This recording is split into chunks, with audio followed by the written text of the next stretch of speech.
So this first one, this is Frost. If you want to tell me what you're feeling, so we have a bit of a record. Just a little restriction in that atlas on the right.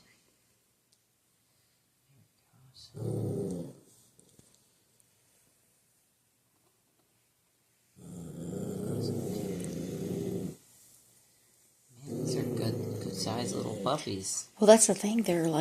They're half or 3/4 Korean Maltese, which are usually more delicate. Yeah. So they're short. Their body length is short. But they're stocky. They're substantial. They are stocky, which is nice because the Koreans tend to have a little more fragile bones, and I mean, they're small. They're so much more delicate, and it's kind of nice to get a mix that is hopefully going to give the cuteness and the, some of those loved things. There you go. It's okay.